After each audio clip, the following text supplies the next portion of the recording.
Okay, y'all.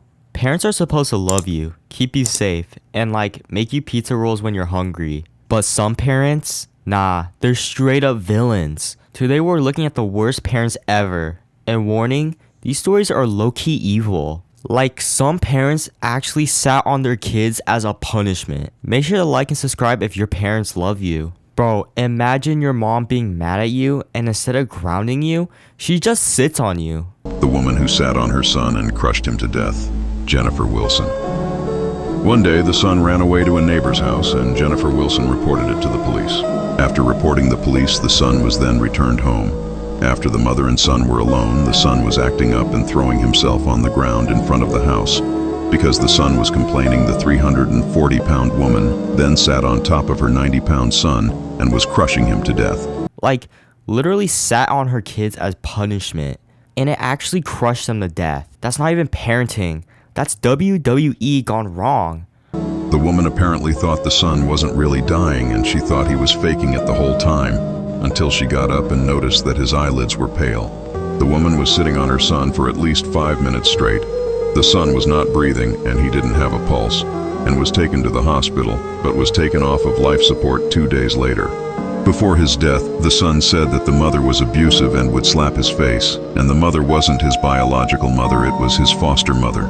The whole thing was caught on camera, and all you can hear is the boy screaming in pain. Jennifer Wilson was soon arrested and is only facing up to 6 years in prison. 0 stars, worst mom award. Okay, this one is wild. There was a family with 13 kids. Yeah, 13. And the parents kept them locked up, chained, and starving inside the house.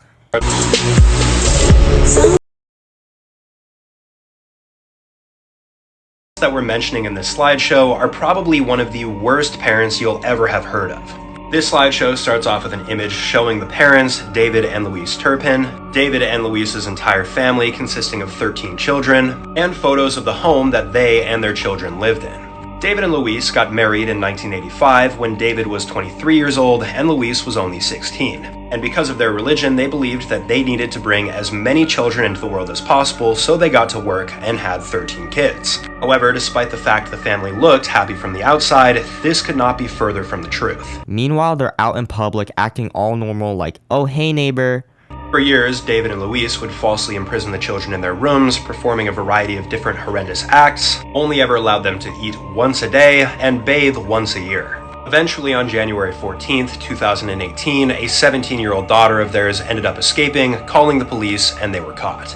They received 25 years to life. This case really goes to show that even though things might look okay from the outside, sometimes they're not. If your kids gotta escape just to survive, you should never be called mom or dad. Straight up monsters. Nah, this one feels like some horror movie plot. These parents didn't want their daughter to grow up, so they starved her to keep her small. What? Her parents starved her so she could be their little girl forever. Now I want you to look at this girl and I want you to comment how old you think she is, okay? Here's another photo of her. Comment and then I'll tell you how old she was. She was 16 in this photo. Newsflash, kids are supposed to grow.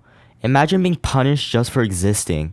And she weighed 60 pounds. Officials warned them that she could pass from this, and her dad dismissed it, saying that they were crazy. But that actually is the reason. They wanted her to stay their little girl forever. Ew, what? And that's why they put her on this crazy diet. They had a rich family, they lived in Australia. Also, her face is covered and the parents' names are not out to help protect her identity. Started their investigation after her ballet teachers tipped them off, and that really shows what a good teacher or mentor or just adult in your life can do for you. Just how amazing some role models or educators really are. But CPS got involved. They have been charged and sentenced. They're hiding their faces here, as they should. Who does this to a child? Good for them for realizing something was wrong and doing something about it. Because I feel a lot of the times people are it's not my kid, the parents can handle it, I hope they rot. And I'm ready to know who they are. I'm ready. This is gonna ruin her for the rest of her life, but I'm glad she's now in a place where she is safe and she is able to begin her recovery, but it's gonna suck and it's gonna be so hard and she's gonna struggle with this forever, all because of these two monsters. Come over here for more. honestly, the creepiest part is they actually thought this was okay. Red flag. Y'all remember Ariel Robinson from Worst Cooks in America?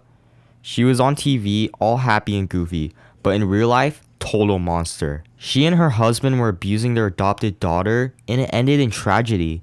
Worst Parents Ever, Part 7. This is the case of Ariel Robinson, one of the winners of the Worst Cooks in America. So pictured here we have 30-year-old Ariel Robinson, her husband Jerry, their 2 kids on the far right, as well as their 3 foster children, 3-year-old Victoria and her 2 brothers. So on the morning of January 14th of 2021, Jerry was doing yard work when he claimed to hear Victoria screaming from the kitchen and Ariel spanking her.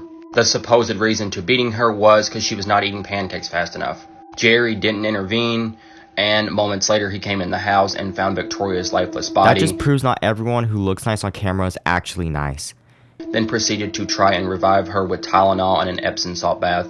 Victoria was already suffering cardiac arrest, and by the time they got her to the hospital, she was no longer alive. Ariel first tried putting the blame on Victoria's older brother, saying he had anger issues and beat her, but then put the blame on Jerry. Still, after all of this, Ariel got life in prison, and Jerry faces 10 to 20. Kinda scary when you think about it. Okay, last one. Not deadly, but still savage. These parents canceled their daughter's entire birthday party just cause she got bad grades.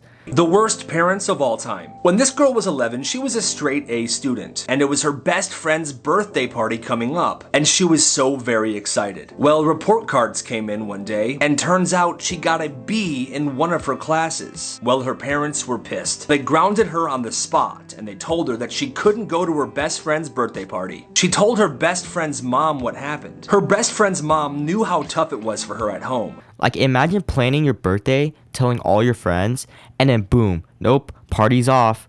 Personally, that's evil. Because she was constantly being yelled at, belittled, and hit by her parents all the time. Give the kid cake at least. So on the day of the party, right before it was gonna start, her best friend's mom drove to her house, barged in the door, and said this.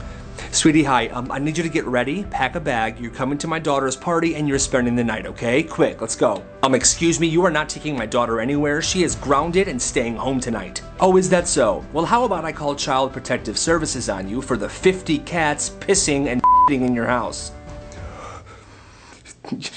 That's what I thought. Have a great night. So yeah, turns out some parents are way worse than monsters in movies. Which one of these do you think was the absolute worst? Drop it in the comments, and remember, being a parent doesn't automatically make you good at it. Some people just shouldn't have kids.